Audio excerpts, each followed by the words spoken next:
Mesdames, Messieurs, bonjour, bienvenue sur Mistral TV, bienvenue dans votre nouvelle émission Séquence Rugby. Avec Gilbert, on va s'intéresser au match qui s'est joué vendredi soir entre le VRDR et Oyonnax. Beaucoup de faits de jeu importants et notamment à la dernière minute de ce match, hein, Gilbert. Oui, bonjour à tous, bonjour Roger. Bon, une victoire difficile pour le Valence Roman Drôme Rugby face à cette équipe de Oyonnax. On savait que ça allait être très compliqué puisque la saison dernière, Oyonnax a évolué en top 14. Donc il y avait une grosse envie du côté des Valentino Romanais pour faire tomber entre guillemets l'ogre oyonnaxien, mais on voit que Oyonnax n'y arrive pas cette saison, hein, puisqu'ils sont plutôt dans la deuxième partie de tableau avec les Valentino Romanais.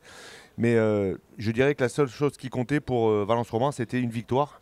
Et ils l'ont réussi grâce à une faute en dernière minute qu'on avait expliqué pendant le résumé suite à une position d'hors-jeu. Alors deux équipes qui se sont rendues coup pour coup, Gilbert. Le score d'ailleurs en reflète un petit peu, hein, 18-16 en cette fin de rencontre. Deux équipes qui se craignaient aussi beaucoup. Et puis finalement, la balance et la pièce est tombée du bon côté pour Valence Roman, hein. Oui, les dieux du rugby étaient avec le Valence Roman dans le rugby vendredi soir. Bon, on a vu le VRDR avec, je dirais, les 25 premières minutes excellentes, hein, puisque 2 essais à la clé de Cyril Deligny, comme vous verrez dans le résumé. Et puis derrière, le soufflet est retombé.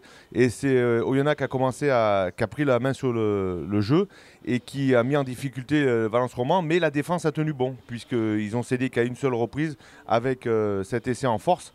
Mais on a retrouvé une défense plutôt hermétique du côté de Valence Roman, mais beaucoup de déchets encore au niveau de l'attaque. Et puis derrière, pourquoi ces 25 premières minutes de bonne facture, puisqu'avec 2 essais à la clé, mais ils n'y arrivent pas. Derrière, le soufflet retombe et on voit que les Valentino Romanais ont du mal derrière à imposer leur jeu. Alors comment, Gilbert, on explique ces temps de fébrilité du Valence Roman? Tu l'as bien souligné, on a vu 20 minutes extraordinaires, où on a vu deux essais de Cyril Deligny. Mais après, effectivement, deuxième mi-temps notamment, on a eu peur, très peur. Oh, peut-être que la pression a pris le pas sur le jeu, hein. Ça arrive, hein. Des fois les joueurs se crispent et puis ils n'arrivent plus justement à développer leur jeu et mettre en place les combinaisons qui ont été prévues. Mais bon, l'essentiel était la victoire. Ça a été fait face à cette équipe d'Oyonnax. Maintenant, il va falloir passer au bloc suivant. Et puis, je rappelle qu'on vient d'attaquer le 2e tiers déjà de la saison pour cette Pro D2. Voilà, on en parlera effectivement un petit peu plus après le résumé de ce match que je vous propose, chers téléspectateurs, de retrouver maintenant. A tout de suite.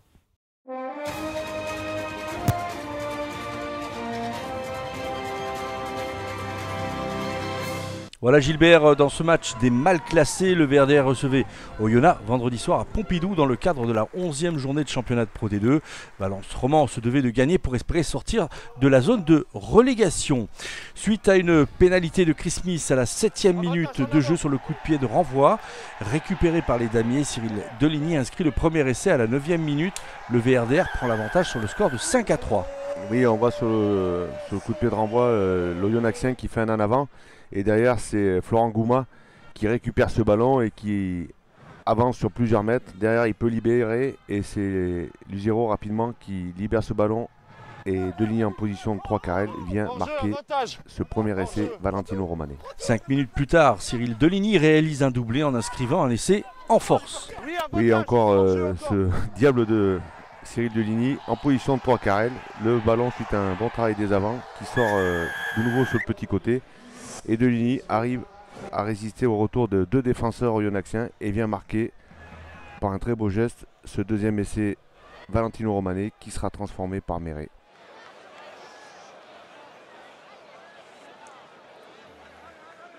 Voilà, l'arbitre siffle la mi-temps sur le score de 15-6 après 2 pénalités réussies par Méret pour Valence Roman et une par Chris Smith pour Oyonnax. Et à la 51e minute de jeu, nouvelle pénalité réussie par Chris Smith. Oyonnax revient à 6 petits points, 15-9. Oui, les Valentino Romanais qui se mettent à la faute et l'artilleur oyonnaxien réalise de nombreux coups de pied pour Oyonnax. 3 minutes plus tard, réponse du Berger-la-Bergère grâce à cette pénalité réussie par Lucas Méret. Le VRDR mène sur le score de 18-9. Et ils se mettent à l'abri pour le retour d'un éventuel essai transformé avec cette nouvelle pénalité.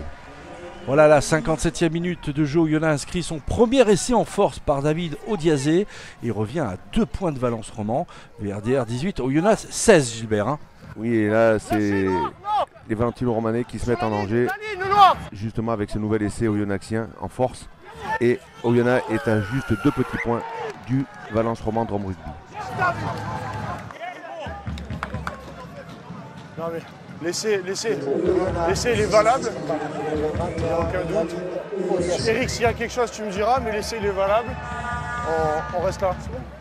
Voilà Gilbert, à la dernière minute de ce match, Oyonnax inscrit un superbe drop mais refusé par l'arbitre suite à un hors-jeu signalé par l'arbitrage vidéo. Oui, suite à cette touche où on voit effectivement le numéro 22 de Oyonnax qui rentre dans la zone de, entre guillemets, interdite, puisque c'est une ligne située à 10 mètres de la ligne de remise en jeu. Donc il est rentré avant la fin de la touche, il n'a pas attendu que le ballon ait franchi la ligne des 15 mètres. Donc il a été pris en position de hors-jeu.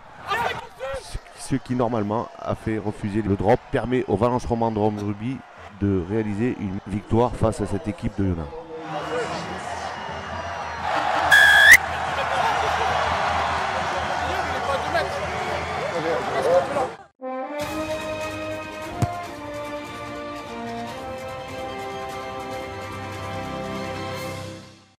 Voilà, chers téléspectateurs, le résumé de cette rencontre. On va revenir avec Gilbert, bien sûr, la notion, en tous les cas, de hors-jeu sur cette fin de match qui a souri, hein, on le rappelle, au VRDR. Est-ce que tu peux, Gilbert, nous repréciser 2-3 choses en tant qu'ancien arbitre? Je pense que tu as ton mot à dire là-dessus.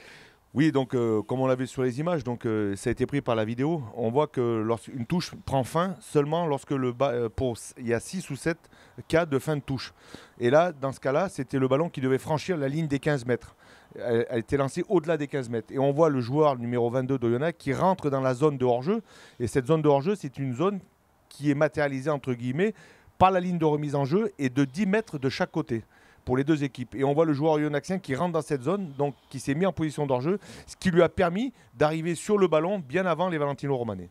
Voilà, donc effectivement une explication intéressante effectivement de Gilbert, qui a permis au VRDR de remporter ce match, alors que le drop était quand même magnifique. La construction qui a amené finalement le drop d'Oyonnax était magnifique quand même, Gilbert. Hein. Oui, ça a été très bien amené, puisqu'on voit le ballon qui est récupéré derrière 2 points de fixation des avants, et puis l'artilleur oyonnaxien qui se met en place, et derrière ce drop de presque 40 mètres qui est bien réalisé. Mais voilà, au départ, il y a une faute vue par la vidéo.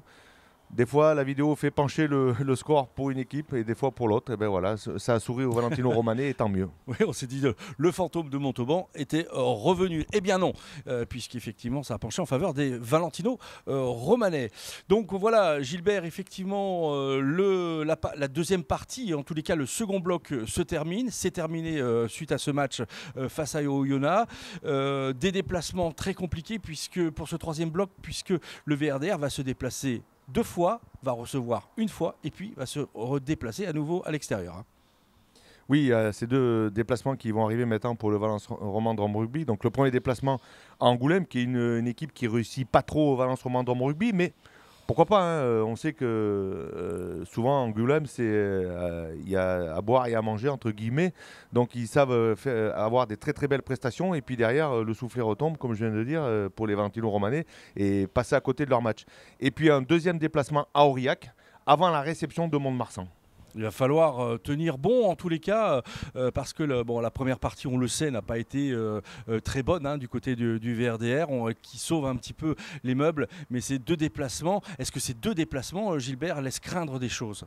Non, il va falloir accrocher des points, essayer de ramener au minimum des bonus défensifs de ces déplacements, puisque derrière, Mont-de-Marsan est une des équipes qui est classée juste devant le Valence Roman Drum Rugby. Donc ça serait bien d'engranger de la confiance et peut-être aller chercher un résultat ou à Angoulême ou à Aurillac, de façon à arriver au stade Pompidou face à cette équipe de Mont-de-Marsan avec le plein de confiance. Un public derrière le VRDR, Gilbert, un peu moins nombreux vendredi soir face à Oyonnax, mais pour ce troisième bloc, il y aura une nécessité d'un soutien très fort du peuple rugbystique valentino romanais, Gilbert, pour soutenir cette équipe qui va en avoir besoin. Hein. Oui, face à Brive, il y avait une affluence de plus de 6000 personnes, donc on était aux alentours de 3500 3500, je crois, face à Oyonnax.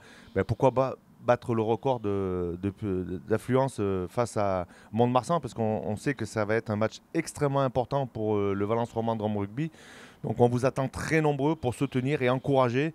Et ça permet aux joueurs des fois de se transcender et de faire de très très belles choses, comme on l'a vu contre Brive sur le terrain. Voilà, bon Gilbert, chers téléspectateurs, on va en rester là. On va se retrouver évidemment la prochaine fois dans 15 jours, je crois, Gilbert, ou dans une semaine. Presque 3 semaines maintenant. Presque 3 semaines maintenant, oui, le temps passe vite, mais il va être relativement long. Et bien pour nous retrouver pour cette nouvelle émission Séquence Rugby. À bientôt, merci. Salut, au revoir.